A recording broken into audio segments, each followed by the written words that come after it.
میں نے یہ کہا ہے اپنی کتاب میں کہ یہ محل نظر ہو گئی ہیں، ان کو اب اس طرح قبول نہیں کیا جا سکتا، ان پر تحقیق کی ضرورت ہے۔ نحمدہ و نصلی علی رسول الکریم، بسم اللہ الرحمن الرحیم، رب اشرح لی صدری ویسر لی امری واحلل عقدۃ من لسانی یفقہوا قولی، صدق اللہ العظیم۔ خواتین و حضرات، گزشتہ تقریباً 2-3 ہفتے سے علامہ جاوید غامدی صاحب کی طرف سے ایک دھواں دار قسم کی مہم شروع ہوئی ہے، جس میں انہوں نے دجال اور سیدنا عیسیٰ کی اس دنیا میں آمد سے انکار کے اوپر ایک شرح و بسط کے ساتھ گفتگو کرنا شروع کی ہے۔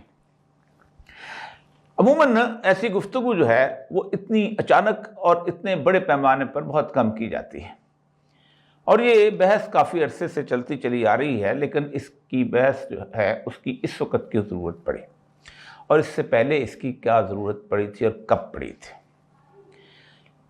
پہلی بات تو یہ سمجھ لیجئے کہ اس وقت جو معرکہ برپا ہے، اس معرکے کی بنیاد یہ ہے کہ اہل یہود اس بات پر ایمان رکھتے ہیں کہ ایک دن اس دنیا میں ان کا مسیحا، یا جنہیں مشعا کہتے ہیں، وہ آئے گا اور عالمی حکومت قائم کرے گا۔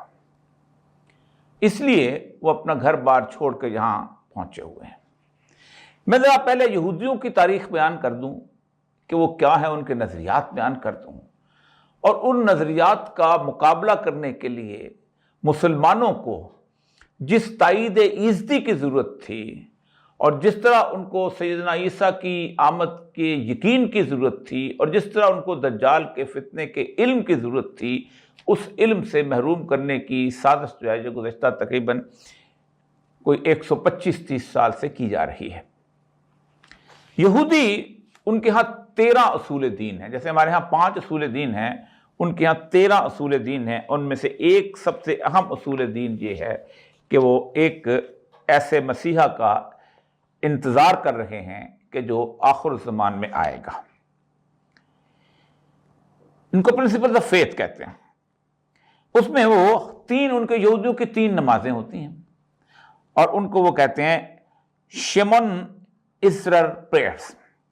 ان میں سے وہ 5 دعائیں کرتے ہیں ہر نماز کے اندر۔ نمبر 1 کہ we pray for the elements of the coming of مسیح۔ یہ مسیح ہم کہتے ہیں، لیکن جوش کے اندر یہ جو لفظ ہے یہ مشا کا ہے، اور اسی کے حساب سے اس کا جو اصل پروننسیشن وہ یہی ہے، لیکن میں آپ کی آسانی کے لیے ان کا مسیح ہی بولتا رہوں گا۔ نمبر 1 وہ کام کرے گا کیا سے انٹیگریٹنگ آف دا ایگزائل۔ ہم دعا کرتے ہیں کہ اللہ تعالیٰ جتنے لوگ جو ہیں یہ دنیا میں بچھڑ گئے ہیں، ہم یہودی، ان سب کو اکٹھا کرتے ہیں۔ یہ وہ 2000 سال سے دعائیں کر رہے ہیں۔ Restoration of the religious court of justice, ہماری شرعی عدالتوں کو قائم کرتے ہیں۔ An end of the wickedness, sin and heresy, اور یہ جو چالاکی ہے اور ہیئر سے، یہ جو سنی سنائی باتوں پہ یقین رکھنا ہے، اس کے اوپر ان چیزوں کا خاتمہ ہو جائے۔ ریوارڈ ٹو دا رائٹیس، نیک آدمی کو ریوارڈ ملے۔ ری بلڈنگ آف دا یروشلم دوبارہ سے آباد ہو جائے۔ Restoration of the line of the king David and restoration of the temple service, اور حضرت داؤد علیہ السلام کی اولاد سے، اس کی جو نسل سے بادشاہت چلتی آئی تھی، اس بادشاہت کو دوبارہ سے قیام حاصل ہو، اور اس کے ساتھ ساتھ ٹیمپل کی جو سروسز ہیں ان کا اجرا ہو جائے۔ اب یہ دوسرا جو ان کی، یہ میں نے ان کی بنیادی تعلیمات میں سے یہ دیکھیں، ان کا جو نام ہے یہ یوں کر کے مشائع کا نام ہوتا ہے، ٹھیک، یہ ان کی جو ٹوٹل ایبریویشن۔ اب مشائع کے بارے میں وہ کہتے ہیں کہ مشائع will be a great political leader, بہت بڑا سیاستدان، سیاسی رہنما ہوگا۔ Descended from the king of the David, یہ جرمیہ جو ہے ان کی کتاب، اس میں سے اس میں اس کا ذکر ہے۔ یہ کتاب بیسیکلی بائبل اور ان کی دونوں کی شیئر ہیریٹیج ہے دونوں میں، لیکن میں آگے تالمود سے بھی کچھ باتیں آپ کو بتاؤں۔ The Messiah is often referred to as the مسیح بن ڈیوڈ، جیسے بن داؤد، جیسے ہم کہتے ہیں فلاں آل رسول، جیسے ہم کہتے ہیں، یا آل عباس کہتے ہیں، یا آل امیہ کہتے ہیں، اسی طرح۔ ہی ول بی ویل ورسڈ ان جوش لا، اس کو یہودیوں کے قانون کا پتہ ہوگا، and observant of the commandments۔ یہ ایزیا، حضرت ایزیا ہیں پیغمبر جو ان کے یہاں تشریف لائے تھے، اور یہ اس وقت آئے تھے کہ جس وقت یہودی جو تھے وہ بخت نصر نے ان کو وہاں سے نکال کے بابل و نیلوما یعنی دجلہ اور فرات کے درمیان آباد کیا ہوا تھا، اور یہی حضرت ایزیا ہیں جن کو یسعا کہتے ہیں، قرآن میں بھی ان کا نام یسعا کے طور پہ آیا ہے۔ انہوں نے کہا تھا کہ تم واپس چلے جاؤ گے وہاں پر یروشلم میں، اور دوسرا یہ ہے کہ تمہارے درمیان ایک ایسا شخص مسیحا آئے گا جو کہ آ کے عالمی حکومت قائم کرے گا، اور اس وقت حضرت عیسیٰ جو تھے وہ نہیں آئے تھے، اور ان کا اشارہ بھی حضرت عیسیٰ کے طرف تھا جس کا یہودیوں نے انکار کیا تھا۔ یہاں سے وہ آگے پھر گفتگو میں کروں گا کہ اس سیدنا عیسیٰ کے انکار کے بعد جب ان کو صلیب پہ چڑھایا گیا ہے تو پھر ان کی واپسی کی ضرورت کیوں پڑتی ہے، ان سارے کے سارے تعلیمات اور یہودیوں کے، عیسائیوں کے اور مسلمانوں کے۔ He will be a charismatic leader, وہ کرزمیٹک لیڈر ہوگا، یعنی جسے کہتے ہیں پاپولر ترین لیڈروں میں سے ہوگا۔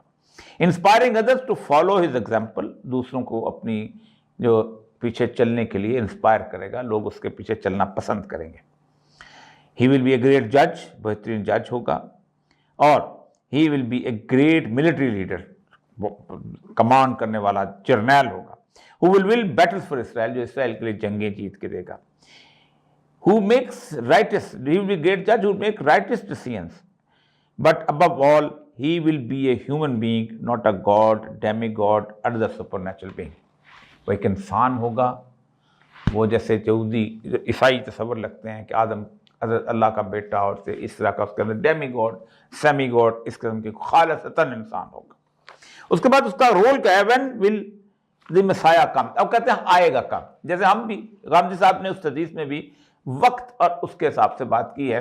میں پہلے یہودیوں کا پڑھ لوں، پھر تھوڑا سا عیسائیوں کا ذکر کرتے ہوئے میں آؤں گا، کیونکہ مقابلہ تو اللہ کے رسول نے بھی کہا ہے ہمارا اور یہودیوں کا ہونا۔ یہاں پر وہ کہتے ہیں conduct of mankind will determine the time of the Messiah coming. In general, it is believed that the Messiah will come in a time when he is most needed, because the world is so sinful, or in a time when he is most deserved, because the world is so good. For example, each of the following has been suggested as the time. Number one, if Israel repented a single day، جب اسرائیل اپنے وجود کے اوپر سمجھے گا کہ ہم اب بہت غلطی کی۔ Israel observed as a single Shabbat properly، Israel observed 2 Shabbat in a row۔ میں اس کی ان کے وہ کہتے ہیں کہ جب وہ بار بار اپنے آپ پہ سمجھیں گے کہ ہمیں اب ضرورت ہے تو اس وقت۔ In a generation that loses hope، جب تمام اسرائیلی جو ہیں وہ ہوپ چھوڑ دیں گے، اور ان کے یہاں قرآن میں بھی آتا ہے متى نصر اللہ، کب آئے گی اللہ کی مدد۔ In a generation when children are totally disrespectful toward their parents and elders، جب بچے والدین جو ہیں بچے والدین کی عزت جو کرنا چھوڑ دیں۔ اب یہ بلیوز کے بارے میں ایک بار سنا دوں تاکہ all the nations of the world will recognize the Messiah to be as a world۔ وہ جب آئے گا تو دنیا تمام کی اقوام جو ہیں اس کو اپنا لیڈر مان لیں گے۔ and will accept his dominion in the Messianic یعنی ایرا جس کو کہتے ہیں، and there will be a world peace۔ روس ہو، چین ہو، امریکہ ہو، برطانیہ ہو، تمام اقوام عالم جو ہیں وہ اس کو ایک لیڈر مان لیں گی، اور دنیا سے جنگیں ختم ہو جائیں گے۔ and no more war، no more famine، and in general high standard of living۔ کوئی قسم کی قحط نہیں ہوگی، جنگ نہیں ہوگی، کوئی چیز نہیں ہوگی، دنیا میں امن امان ہی ہوگی۔ اس کے بعد میں آؤں گا جو ہمارے ہاں رسول اللہ صلی اللہ علیہ وسلم نے جب آخر وقت جب حضرت مسیح کے بارے میں گفتگو کروں گا اس وقت کیسے امن ہوگا اور ان کی کیا۔ اس کے بعد ویئر از مسیح مینشن، اسکرپچرز میں کہاں مینشن ہے۔ اچھا ڈیٹرانومی میں انہوں نے کہا Moses prophesies that after the Jews have been scattered to the 4 corners of the earth there will come a time when they will repent and return to Israel, where they will fulfill all the commandments of the Torah۔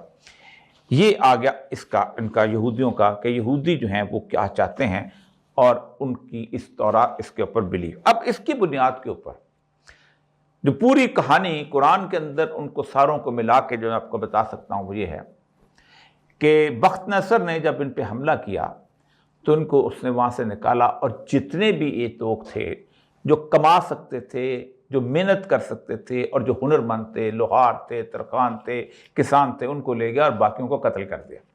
اور دجلہ اور فرات کے درمیان بہترین زرعی زمینیں تھیں، سرسبز و شاداب علاقہ تھا، وہاں ان کو اس کو آباد کر دیا۔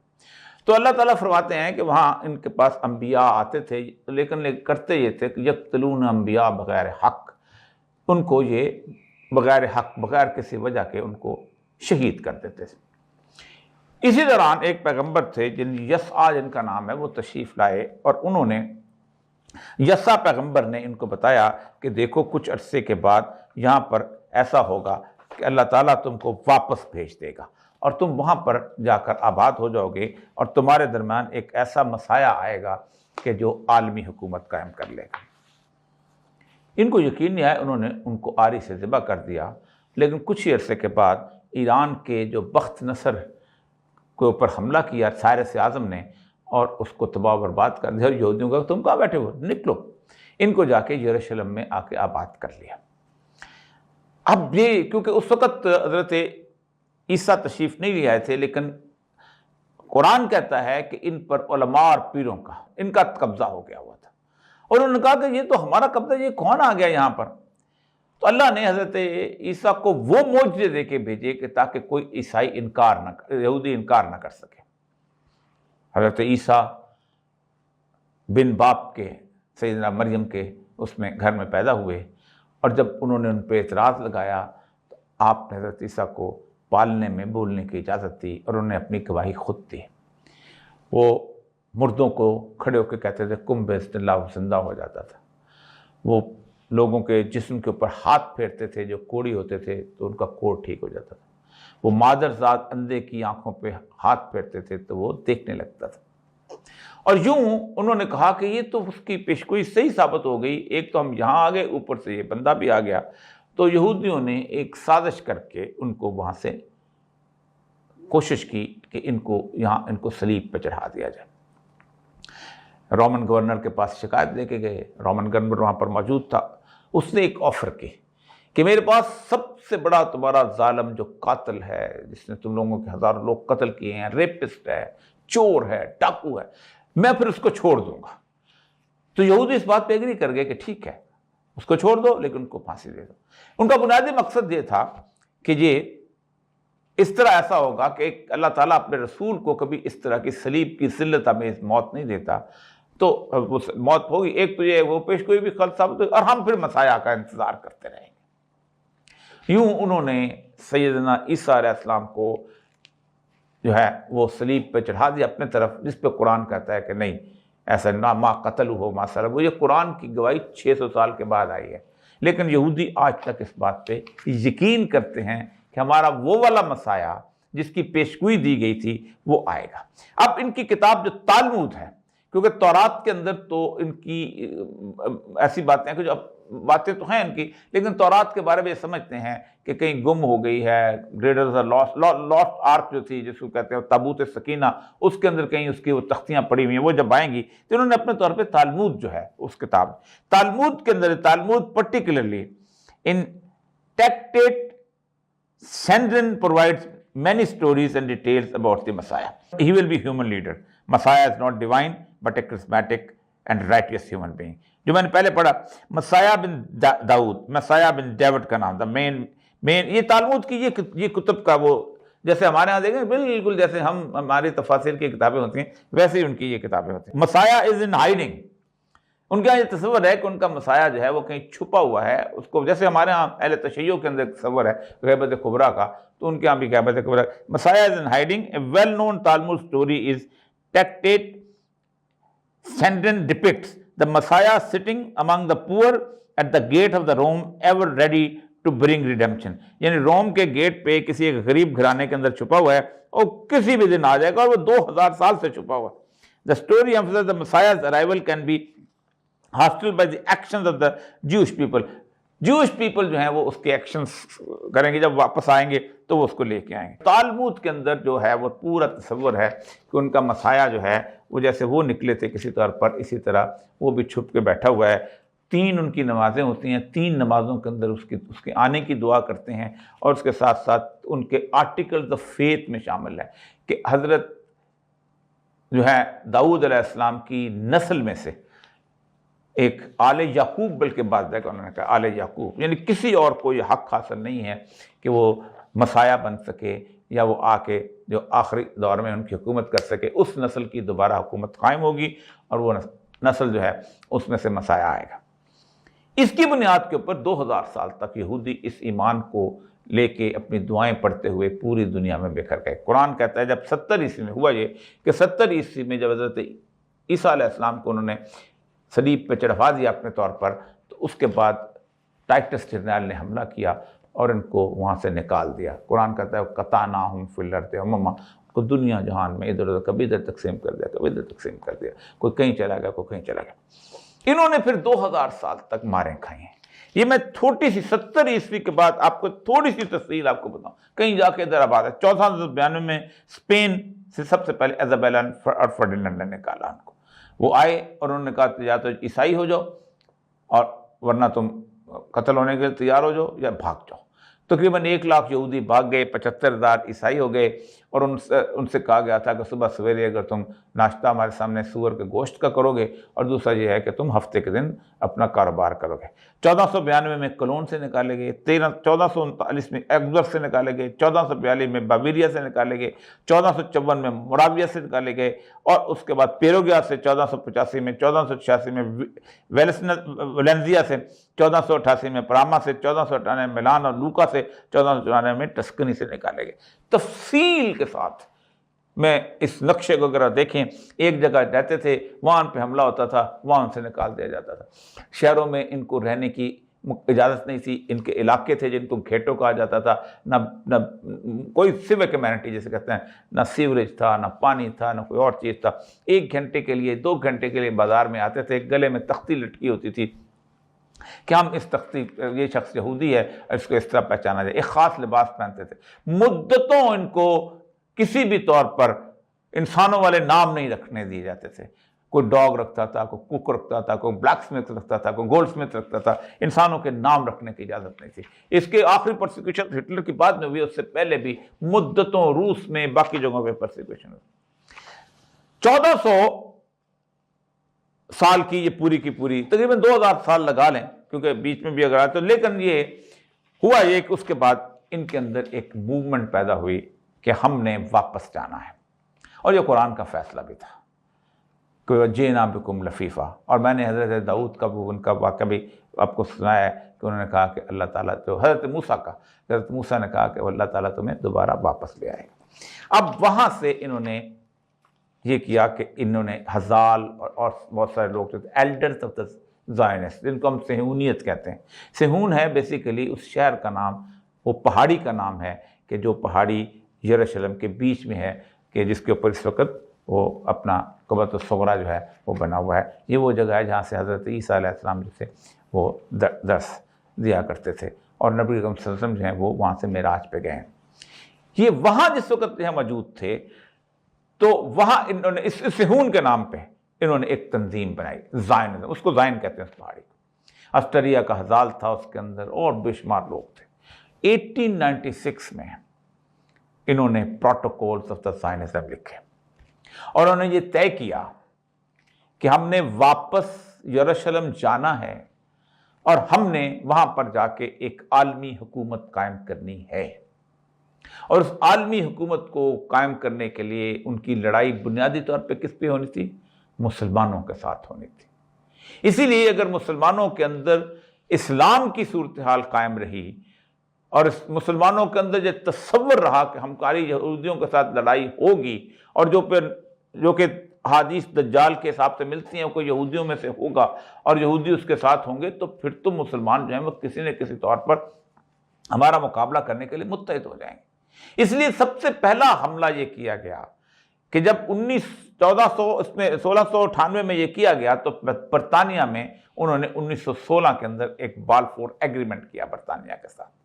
بلکہ اس سے پہلے بہت عرصے سے روتھ شیلڈ کی خط و کتابت چلی آ رہی تھی، اور روتھ شیلڈ کا جو بالفور ایگریمنٹ ہے وہ انہوں نے اس کے اندر باقاعدہ مسلم نام لے کر انہوں نے پیلسٹینین رائٹس قومیت کی بنیاد پہ، تاکہ مسلمانوں کو تقسیم۔ رسول اکرم صلی اللہ علیہ وآلہ وسلم کی ایک بہت اہم حدیث ہے، وہ آپ کے سامنے میں یہاں رکھنا چاہتا ہوں کہ آپ صلی اللہ علیہ وسلم نے آخر الزمان جو ہے اس کے انکار، اس کے آغاز کی جو بات کی ہے، یہ حدیث جو ہے یہ المعجم الکبیر میں ہے، شیب الایمان میں ہے، اور یہ اب تو نظر آتی ہے اس کی۔ حضرت ابو امامہ باہلی نبی صلی اللہ علیہ وسلم سے روایت کرتے ہیں کہ آپ نے فرمایا اسلام کی کڑیاں ضرور ایک ایک کر کے ٹوٹیں گی، چنانچہ جب ایک کڑی ٹوٹے گی تو لوگ اس کے بعد والی کڑی کو پکڑ لیں گے، ان میں سے سب سے پہلی کڑی جو ٹوٹے گی وہ اسلامی نظام عدالت یعنی خلافت کی کڑی ہوگی، اور سب سے آخری کڑی ٹوٹنے والی نماز ہوگی۔ تو انہوں نے قائل کیا کہ تم خلافت عثمانیہ کو توڑ کے یہ چھوٹے چھوٹے جو ہیں وہ آباد کر دو، اور ان چھوٹے چھوٹے ملکوں کو بنانے سے ہوگا یہ کہ مسلمان جو ہیں وہ رنگ، نسل، زبان کے علاقے میں تقسیم ہو جائیں گے، اور وہ تصور جو ہے وہ اس کا نہیں رہے گا۔ اس کے باوجود بھی ان کو بہت ضرورت تھی کہ کہیں پھر بھی مسلمانوں کے اندر، جو اقبال کہتا ہے نا، ہے اگر کوئی خطر مجھ کو تو اس امت سے ہے جس کی خاکستر میں ہے اب تک شرار آرزو، اور وہ والی کفیت نہ ہو۔ تو سب سے پہلے انہوں نے کہا کہ تصور نزول عیسیٰ اس کی نفی کی جائے۔ اس کے لیے جو اہم ترین نام جو تھا، کیونکہ ظاہر بات ہے یہ بھی ان کو مطالعہ تھا کہ جو لوگ ہیں حضرت امام مہدی کے ساتھ لڑنے والے یا دجال کے خلاف کھڑے ہونے والے لوگ جو ہیں وہ خراسان اور ہند اور اس علاقے سے آئیں گے، عربوں کے بارے میں ان کو پتہ تھا، ہم ان کو تقسیم کر لیں گے۔ تو 1891 میں مرزا غلام احمد قادیانی صاحب جو ہیں وہ حضرت جو ہے وہ آیا ہے، اور اس نے 1891 میں ازالہ اوہام میں یہ دعویٰ کیا ہے کہ مسیح ابن مریم رسول اللہ مر چکا ہے، اور اس کے رنگ میں ہو کر میں وعدہ کے موافق آیا ہوں۔ اچھا، یہ اس کی اوریجنل صورتحال نہیں، یہ پہلا نبی ہے جس نے پلیجرزم کیا ہے۔ یہ کتاب ہے، یہ روسی محقق ہے نکولس نوٹوچ کے مطابق حضرت عیسیٰ کشمیر اور تبت میں کسی خانقاہ میں روس پہنچ رہے، اس طرح ابراہیمی ادیان کا غیر ابراہیمی سے کنیکشن ثابت کیا گیا ہے۔ اس نے یہ کیا، اس نے جو اس میں جو تھیوری بیان کی تھی کہ اصل میں یہودیہ کا یہ دعویٰ کہ عیسائی عقیدہ صحیح نہیں ہے، تلمود کے مطابق حضرت عیسیٰ مصر گئے، وہاں انہوں نے سحر سیکھا نعوذ باللہ، لیکن اس سے روسی یہودی محقق کا دعویٰ تھا کہ بدھ مت کی تعلیم حاصل کی، اور اس کی ضرورت اس طرح پیش آئی کہ جس عیسیٰ علیہ السلام کے دور تک مصر کا سحر کا مذہب معدوم ہو چکا تھا اور تلمود کا بیان قابل اعتماد نہیں، تو نوٹوچ نے عیسیٰ کو ہندوستان پہنچوا دیا، جو سحر کے علاوہ سے دوسرے مشہور جگہ پہ مشہور ہوا، اور اس کے مطابق عیسیٰ نے ابن اللہ کا بھی دعویٰ کیا۔ یہ اس کے نوٹوچ کی پوری تحقیق ہے۔ اس کی بنیاد کے اوپر مرزا غلام احمد قادیانی نے نوٹوچ کی اسی کے مطابق اس نے حضرت عیسیٰ ہندوستان میں کتاب لکھی، اور بر صغیر میں جو امرتسر میں یہ اس میں ایک تحقیق میں ہے کہ مرزا غلام احمد کی جو تھی وہ نوٹوچ سے کہیں ملاقات بھی ہوئی ہے، لیکن اس کو ثابت نہیں ہوتا، لیکن کتاب ظاہر بات ہے مات میں۔ تو مرزا غلام احمد نے ایک تو مسیح کے واپس آنے کا انکار کر دیا، اور جب آپ مسیح کے واپس آنے کا انکار کرتے ہیں تو حضرت عیسیٰ کے آمد کی بنیادی وجہ دجال کا مقابلہ کرنا ہے، تو دجال کا بھی انکار کرنا پڑے گا۔ اسی لیے اس نے وہ منم مسیح زمان و منم کلیم خدا مان محمد احمد کے مصطفیٰ باشد، میں مسیح زمان بھی ہو جاتا ہوں، کلیم زمان بھی ہو جاتا ہوں، اور وہ سارے کے ساری جو ہے جو گتھیاں جو اس نے بنانی شروع کی، اس کی کشف کی، اور اس کے بعد وحی کی، اور سب کچھ۔ تو اس نے 1890، اب خود دیکھیں، اب ٹائم لائن میں آئے اس وقت، ادھر یہودی تیاری کر رہے ہیں وہاں جانے کی، وہاں آباد ہونے کی، مسلمان، اور سب سے اہم بات کہ اس نے کہا کہ اب میں آ گیا ہوں، اب جہاد کی کوئی ضرورت نہیں۔ وہ جو وہی بات یہودیوں نے کہا ہے کہ ہمارا جب مسیح آئے گا تو اس کے بعد کسی قسم کی جنگ نہیں ہوگی، سب اس کو تسلیم کر لیں گے، اور پھر اس نے کہا دوستو چھوڑ دو جہاد کا خیال، اور بھی بہت سارے اس کی بے شمار بات۔ اس کے بعد سے یہ معاملہ چلنا شروع ہوا، تو یہ 1920 کے آس پاس پہلا ایلیا یہودیوں کا وہاں جا کے آباد ہونا شروع ہوا۔ اب وہاں پر آپ خود سوچیں کہ لڑنے والے کون تھے؟ سب مسلمان تھے، لیکن آج تک کہا جاتا ہے عرب اسرائیل جنگ، عرب اسرائیل جنگ، عرب اسرائیل جنگ، تاکہ کسی بھی طور پر اس کو ایک تصور ہی نہ دیا جا سکے کہ یہ ایک عرب اسرائیل نہیں، یہ مسلمانوں اور یہودیوں کا معاملہ ہے، کیونکہ رسول اکرم صلی اللہ علیہ وسلم کی یہ حدیث بہت واضح ہے کہ دیکھو تم بالآخر ایک نہ ایک دن تم یہودیوں سے لڑو گے، اور تمہارا عالم یہ ہوگا، درخت پکار پکار کر کہیں گے کہ یہ میرے پیچھے ایک یہودی چھپا ہوا ہے، لِتَقْتُلُنَّ الْيَهُودَ لِتَقْتُلُنَّ الْيَهُودَ۔ اب سیدنا عیسیٰ علیہ السلام کے انکار کی ایک وجہ تو میں نے آپ کے سامنے رکھ دی۔ دوسری وجہ یہ ہے کہ اس تقریباً 1920 سے لے کے اب تک یہودیوں نے اپنے آپ کو اسٹیبلش کر لیا. پھر اس کے بعد 1967 کے اندر انہوں نے یہاں پر اپنا مسلمانوں کے بے شمار علاقے قبضہ کر لیے.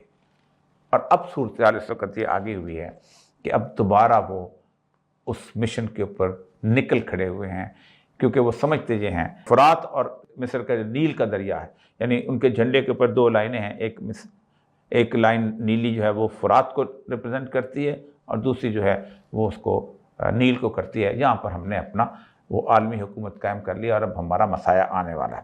اس وقت آپ اگر اسرائیل چلے جائیں تو اسرائیل کے علاقوں کے اندر اس طرح کے مشایا از ہیئر، اس طرح کے آپ کو بورڈ نظر آئیں گے. پھر اس کے بعد یہ دیکھیں دا موشا از آن دا وے، وہ آ رہا ہے. جیسے ہمارے ہاں امام مہدی کے بارے میں ایک تصور پایا جاتا ہے، ادرکنی یا صاحب الزمان کی بات کرتے ہیں، آئیں تشریف لائیں ہماری مدد کریں، صاحب الزمان آنے والے ہیں. تو یہ جو سارا تصور جو تھا یہ اس وقت. اب آتے ہیں غامدی صاحب کی اس حدیث، جس ایک حدیث کی بنیاد پر انہوں نے دجال کے پورے تصور کی نفی کر دی ہے. یہ میں نے پہلی دفعہ کسی شخص کو اس طرح کی قرآنی تفسیر کرتے ہوئے دیکھا ہے. انہوں نے دجال کی صرف ٹائم لائننگ کے اوپر یہ تدریس ہے، اور حدیث جو ہے یہ صحیح مسلم کی ہے. اور صحیح مسلم کی حدیث کے بارے میں انہوں نے دعویٰ کیا ہے، اور بات بھی ان کی ٹھیک ہے کہ 3 بنیادی حدیثیں ہیں، کتابیں ہیں کہ جن کو کہا جاتا ہے یہ بہت اہم ہیں. موطا امام مالک اور امام بخاری کی حدیث، صحیح بخاری اور صحیح مسلم.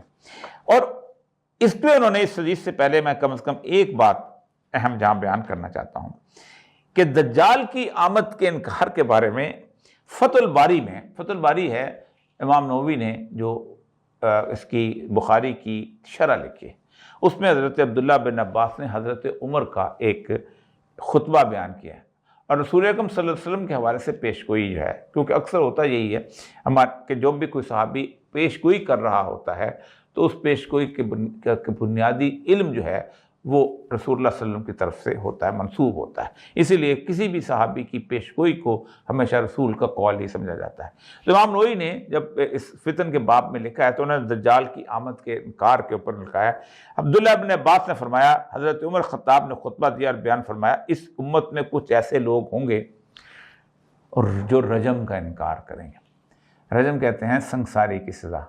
پورا پاکستان جانتا ہے کہ خود غامدی صاحب اور ان کے استاد مکرم، جن کو استاد کہتے ہیں، پتہ نہیں ہیں کہ نہیں، جناب امین حسن اصلاحی، وہ رجم کا انکار کرتے تھے اور پورا انہوں نے اس کے اوپر بحث بھی کی ہوئی ہے اس کا.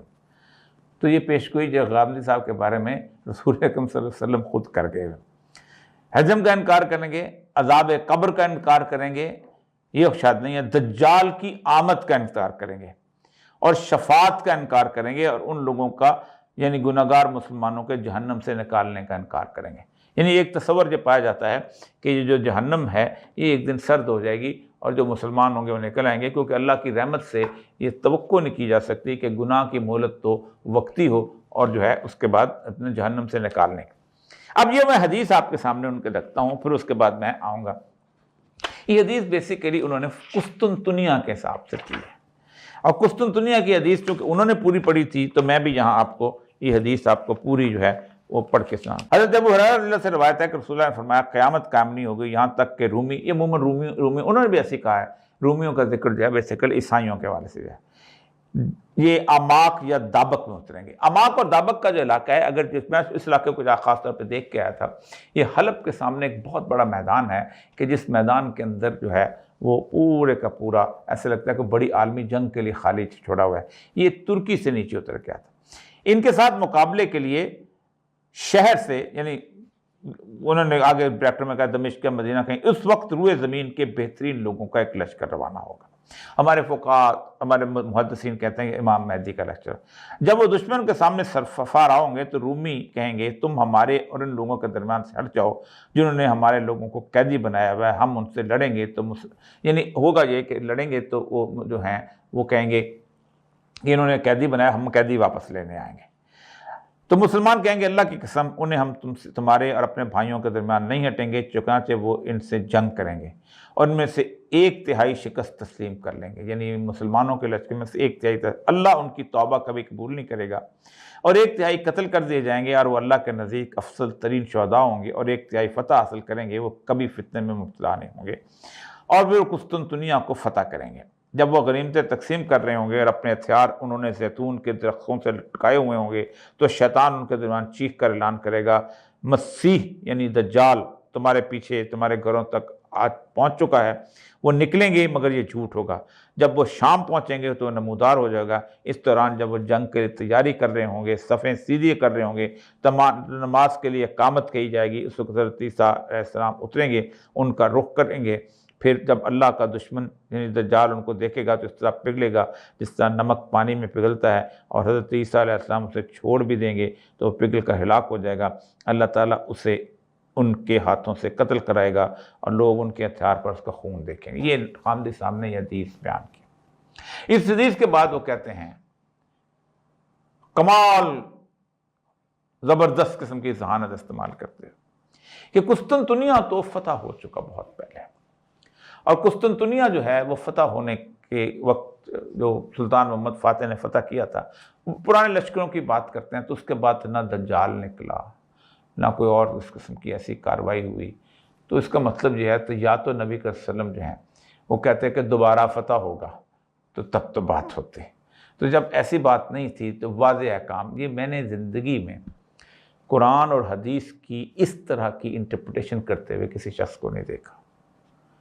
آپ نے دیکھا ہوگا کہ قرآن کی بے شمار آیات جو ہیں ان کی تفسیر کے اندر اس کے جو گیون لائنز جو ہیں اس کے حساب سے لوگ اندازہ لگاتے ہیں کہ بات کہنے کا مطلب کیا ہے۔ مثلا وہ جو قال جعلت قومی یعلمون بما غفر لی ربی وجعلنی من المکرمین ہے، کہ وہ جو بستی کا بیان ہوتا ہے کہ ایک شخص جو ہے دو ہم نے نبی بھیجے پھر تیسرا بھیجا، تو ایک شخص نے ان کی بات کی تو انہوں نے جب ان کو اس میں بیچ میں کہیں نہیں لکھا وہ قتل کر دیا، لیکن وہ کہتے ہیں کہ جب وہ جنت کے اوپر جا رہا تھا تو قال جعلت قومی یعلمون، تو اس نے کہا کاش میری قوم کہتے۔ تمام مفسرین متفق ہیں کہ بما غفر لی ربی وجعلنی من المکرمین، کہ اس کو اللہ نے مجھے مکرمین میں شامل کر دیا اور مجھے بخش بھی دیا۔ یہ بیسیکلی موت کے بعد کا واقعہ ہے، لیکن غامدی صاحب کے کمال ہے کہ غامدی صاحب نے کیا کرنا ہے۔ اب آتے ہیں میں آپ کو اس پوری دجال کی ساری جو ہے اس صورتحال کو آپ کے سامنے رکھتا ہوں۔ جس تفصیل سے رسول اکرم صلی اللہ علیہ وآلہ وسلم نے دجال کا ذکر کیا ہے شاید ہی کسی اور کا ذکر کیا، اور یہ ایسا اس کے یعنی آپ اندازہ کریں کہ چلو آپ نے دجال کو تو انکار کر دیا، لیکن آپ اس حدیث سے کہاں انکار کریں گے کہ جب رسول اللہ صلی اللہ علیہ وآلہ وسلم نے اپنی پوری زندگی جب تک وہ زندہ رہے ہیں، آپ نے اتحیات میں بیٹھ کے یہ دعا کی ہے، اللہم انی اعوذ بک من فتنۃ المسیح الدجال۔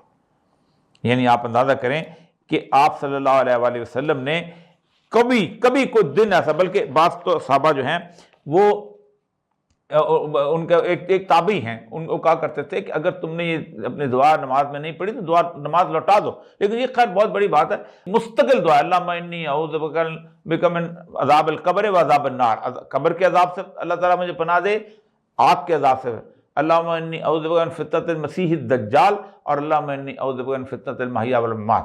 یہ دعا مستقل دعائے معصورہ کے اندر رکھی۔ اب یہاں پر میں 2-3 حدیث اور میں بھی غامدی صاحب بخاری اور مسلم پیش کروں گا جو آپ کے سامنے۔ حضرت ابو سعید خدری سے روایت ہے کہ رسول اللہ نے دجال سے متعلق میں کئی باتیں بتائیں، من جملہ ان باتوں میں سے ایک بات یہ تھی کہ دجال آئے گا، اس کے لیے مدینہ داخل ہونا حرام ہوگا، مدینہ کے قریب جو شور زمین ہے اس میں سے بعض پر وہ اترے گا، پھر ایک شخص جو اس زمانے کے سب لوگوں میں نیک ہوگا، جب نیک لوگوں میں سے ہوگا، دجال کے پاس آئے گا اور کہے گا میں گواہی دیتا ہوں کہ تو وہی دجال ہے جس کا حال رسول اللہ صلی اللہ علیہ وسلم نے ہم سے بیان کیا تھا۔ پھر دجال اپنے لوگوں سے کہے گا بتاؤ اسے میں آ کر قتل کر ڈالوں اور پھر زندہ کروں تو کیا تم لوگ میرے بارے میں میری خدائی میں شک کرو گے؟ تو لوگ کہیں گے نہیں، دجال اس شخص کو قتل کر ڈالے گا پھر اس کو زندہ کر دے گا، تو وہ شخص زندہ ہونے کے بعد کہے گا خدا کی قسم آج کی طرح مجھے تیری پہچان پہلے سے کبھی نہ تھی۔ دجال کہے گا اسے قتل کر دوں، لیکن اس کو قدرت نہیں دی جائے گی۔ یعنی اس کے فتنے کا مقام یہ ہوگا کہ وہ اس طرح کی ایبلٹیز لے کے پیدا ہوگا۔ میں تمہیں دجال کے بارے میں وہ باتیں نہ بتاؤں جو کسی نبی نے اپنی قوم کو نہیں بتائیں، وہ کانا ہوگا، اس کے ساتھ جنت اور جہنم کی طرح کی چیز ہوگی، جو جہنم کہی جائے گی ادھر حقیقت جنت ہوگی، اور میں تمہیں فتنہ. یہ اس میں چند ایک حدیثیں جو میں صحیح مسلم کی اور ان کی آپ کے سامنے رکھ رہا ہوں. اب میں آتا ہوں جو انہوں نے غامدی صاحب نے قسطنطنیہ کے حوالے سے، میں قسطنطنیہ کی میں بے شمار حادثے، ابو داؤد میں، مسند احمد میں، مصنف ابن شیبہ میں، ایک آؤٹ لائن ہے جو رسول اکرم صلی اللہ علیہ وآلہ وسلم نے بتائی ہے.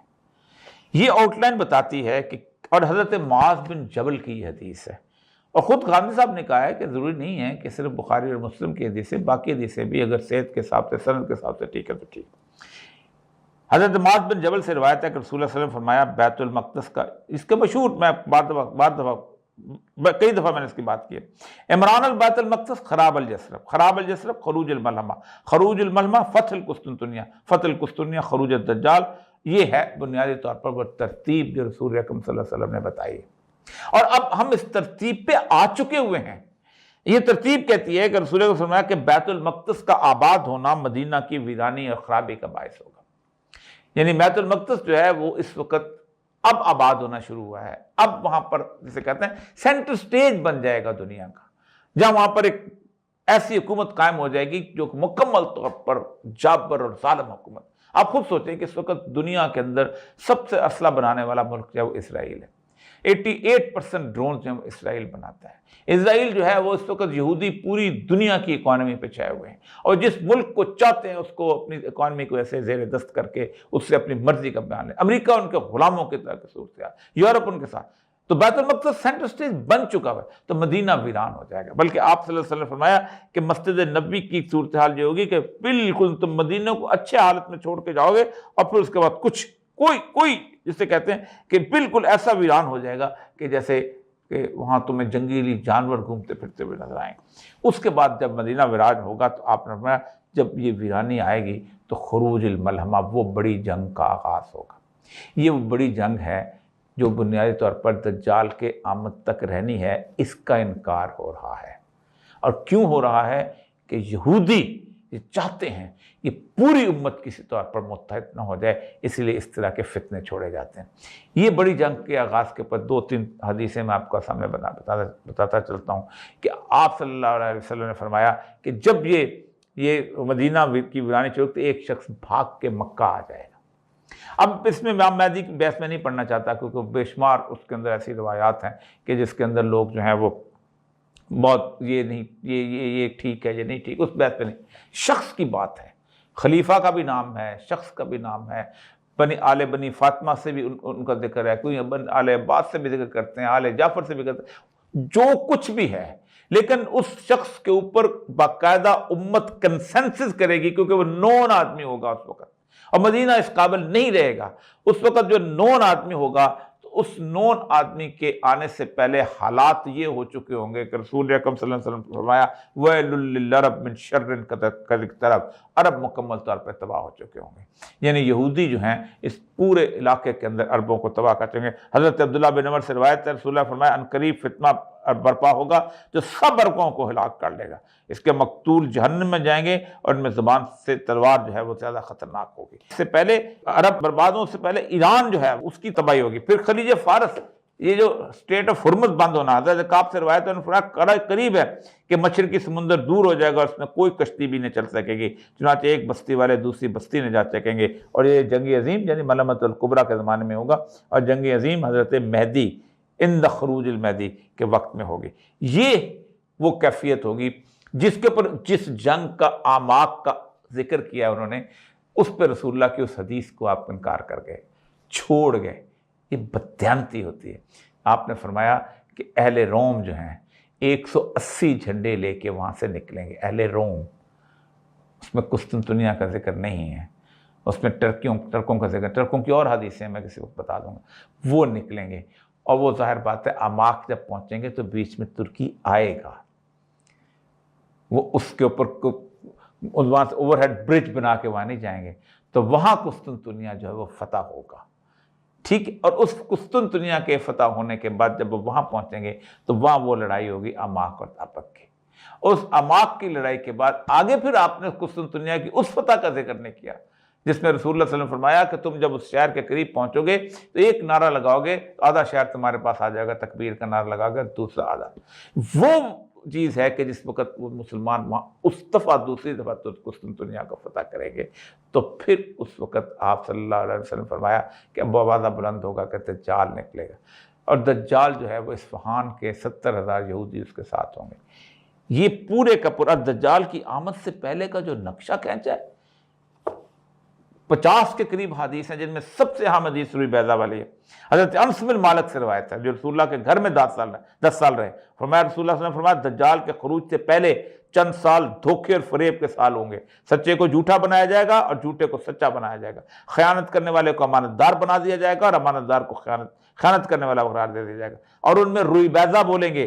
پوچھا روئی بیضہ کون ہے؟ فرمایا گھٹیا اور فاسق فاجر لوگ اہم ترین معاملات میں بولنا شروع ہو جائیں۔ پاکستان کو میڈیا کیا، دنیا کا میڈیا اٹھا کے دیکھتے ہیں، ایکسپرٹ کے جو بنے ہوئے سارے کے سارے جتنے بھی تھنک ٹینکس، یہ کون لوگ ہیں؟ پھر آپ نے فرمایا دنیا 2 خیموں میں بٹ جائے گی۔ رسول اللہ فرمایا جب لوگ 2 خیموں میں تقسیم ہو جائیں، ایک اہل ایمان کا خیمہ جس میں بالکل نفاق ہوگا، دوسرا منافقین کا خیمہ جس میں بالکل ایمان نہیں ہوگا، اور جب وہ دونوں اکٹھے ہو جائیں گے، یعنی اہل ایمان ایک طرف، منافقین دوسری طرف، تو دجال کا انتظار ہو کہ آج آیا اور کل۔ جس وقت 9/11 ہوا ہے تو کیا کہا تھا اس نے؟ either you are with us or you are enemy، یا تم ہمارے ساتھ ہو یا ہمارے تم دشمن ہو۔ خلافت ٹوٹے گی، خلافت ٹوٹنے کے بعد روئی بیضہ بولیں گے، یہ صورتحال پیدا ہوگی، اور پھر آخر میں دجال جو ہے جب اس کے بعد ہوگا یہ کہ اس کیفیت، مدینہ کی ویرانی، تم لوگ مدینہ کو اچھے حال میں چھوڑو گے یہاں تک کہ وہاں پر کتے اور بھیڑیے داخل ہوں گے، مسجد کے کسی ستون پر پیشاب کر دیں گے، یا فرمایا کہ منبر پر پیشاب کر دیں گے۔ تو صحابہ نے کیا ایسے زمانے میں پھل کن کے لیے ہوگا؟ فرمایا پھرنے والے پرندوں اور درندوں کے لیے۔ یہ مدینہ کی ویرانی، وہاں سے نکلنا، وہاں سے پھر اس کے بعد اس جنگ کے اندر آنا، یہاں سے پھر امام مہدی کی نصرت کے لیے خراسان سے جھنڈے جائیں گے، وہ اگلی بحث ہے۔ لیکن اس طرح کی فتح دیکھ کر دجال جو ہے وہ اپنی زنجیروں سے آزاد ہوگا، اور پھر وہ پوریاں کے اندر جو 40 دن کا اس کا قیام، اس کے ہم گفتگو کریں گے حضرت عیسیٰ اس کے ساتھ، اس وقت جو ہے آپ نے فرمایا کہ اس وقت سے پناہ مانگو، کیونکہ اس کے پاس اتنے طاقت، یعنی ٹوٹل ٹیکنالوجی، ایوری تھنگ جو ان کے ساتھ ہوگی اس کے ساتھ ہو۔ اور بعض لوگ تو کہتے ہیں کہ یقیناً جو ان کا مسایہ ہے یہودیوں کا وہی دجال ہو سکتا ہو، اور اس کے پاس وہ دنیا جہان کا جو ہے ٹیکنالوجی ہو، وہ کہے گا جہاں چاہے گا وہ بارش برسائے گا، جہاں چاہے گا نہیں بارش برسائے گا۔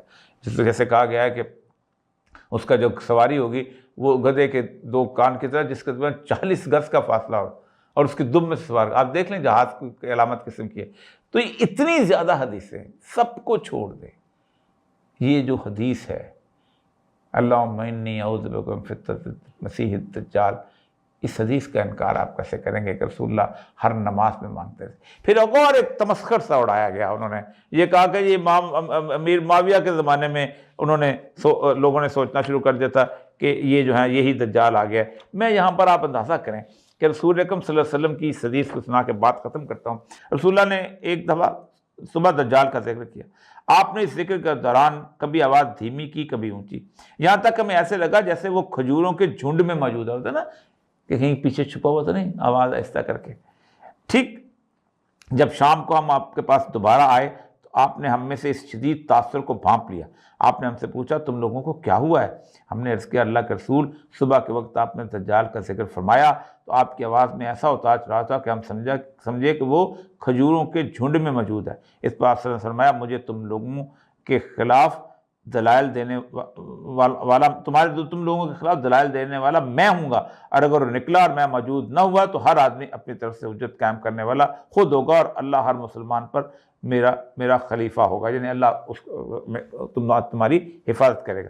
وہ گچھے دار بالوں والا ایک نوجوان شخص ہے، اس کی ایک آنکھ بے نور ہے، میں ایک طرح سے اس کو عبد العزیٰ بن قطن کی تشبیہ دیتا ہوں، تم میں سے جو اسے پائے اس کے سامنے سورہ کہف کی ابتدائی آیات پڑھے۔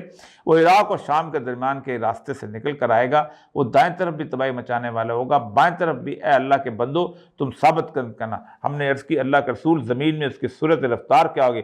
آپ نے فرمایا بادل کی طرح جس کے کے پیچھے ہوا ہو، وہ ایک قوم کے پاس آئے گا، انہیں دعوت دے گا اور اس پر ایمان لائیں گے، اس کی باتیں مانیں گے تو وہ آسمان کے بادلوں کو حکم دے گا، وہ بارش برسائے گا، اور زمین کو حکم دے گا تو فصلیں اگائے گی۔